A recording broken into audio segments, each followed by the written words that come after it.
ప్రియులారా, మన ప్రభు అయిన యేసు క్రీస్తు నామంలో మీకు శుభోదయం. ఆయనను గూర్చి అనుదిన ఆత్మీయ ఆహారం, ఏప్రిల్ 15 మంగళవారం.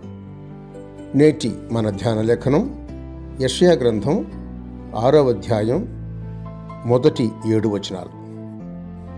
రాజైన ఉజ్జియా మృతి నొందిన సంవత్సరమున అత్యున్నతమైన సింహాసనమందు ప్రభువు ఆసీనుడై ఉండగా నేను చూచితిని.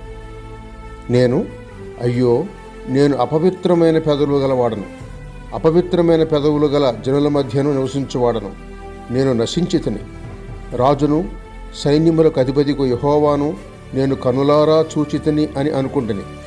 అప్పుడు ఆ శరాపులలో ఒకడు తాను బలిపీఠం మీద నుండి కారుతో తీసిన నిప్పును చేత పట్టుకొని నా యొద్దకు ఎగిరి వచ్చి నా నోటికి దాన్ని తగిలించి, ఇది నీ పెదవులకు తగిలెను గనుక నీ పాపమునకు ప్రాయశ్చిత్తమాయను, నీ దోషము తొలగిపోయెను అనెను.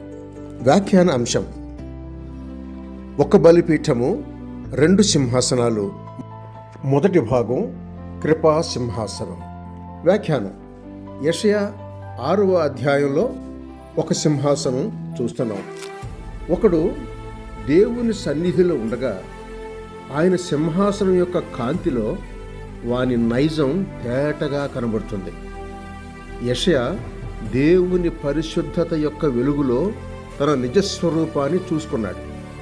తనను తాను పరిశోధించుకున్నాడు. తానేమి ఉండెనో అది ఎరిగాడు. కాబట్టి మిగిలిన కథ సాఫీగా జరిగిపోయింది. అయ్యో, నేను నశించాను అనే సూటి అయిన పూర్ణమైన ఒప్పుదల, హృదయపూర్వకమైన వ్యక్తిగతమైన పశ్చాత్తాపం ఏదో పెదవులతో మాత్రమే అందరినీ కలుపుకుంటూ చెప్పేది కాదు. కొందరు దేవా మేం పాపులం అని తేలిక భావంతో చెప్పినట్లుగా కాదు, సూటిగా తనలోనికి తాను చూసుకొని నిజం గ్రహించి హృదయపూర్వకంగా పలికిన మాటలు. అయ్యో, నేను నశించితిని. యెషయా వ్యక్తిత్వపు లోతులకు పోయిన సింహాసనపు వెలుగు ఏమైనా చేయగలదు. నిజమైన పరిశుద్ధత యొక్క కిరణం అనే బాణాలు యెషయా ఆత్మలోకి దూసుకొని వెళ్ళి వాటి కార్యం జరిగించాయి. యెషయా గ్రంథం 6వ అధ్యాయంలో గల సింహాసనం ప్రత్యేకమైన స్వభావం కలిగింది. ఎందుకంటే దాని చెంత బలిపీఠం ఉన్నది.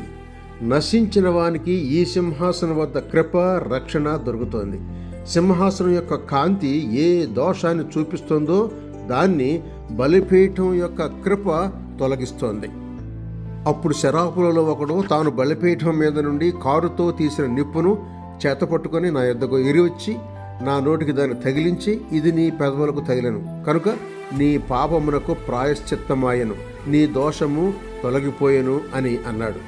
మన దోషాన్ని దాని యొక్క కాంతితో మనకు చూపించే ఈ సింహాసనం ఎంత మేలైంది. దానికి చేరువలోనే ఒక బలిపీఠం ఉంది కాబట్టి ఇది కృపా సింహాసనమయ్యింది. ఇది మహోత్కృష్టమైన, శక్తివంతమైన వాస్తవం. కృప జయముంతోంది. నిత్యజీవం కలగటానికి నీతి ద్వారా కృప మన ప్రభు అయిన యేసు క్రీస్తు మూలముగా ఏలుతున్నది. రోమాపత్రిక 5వ అధ్యాయం 21వ వచనం చూడండి. 2వ భాగం రేపటి సంచికలో. శుభములతో వందనాలు.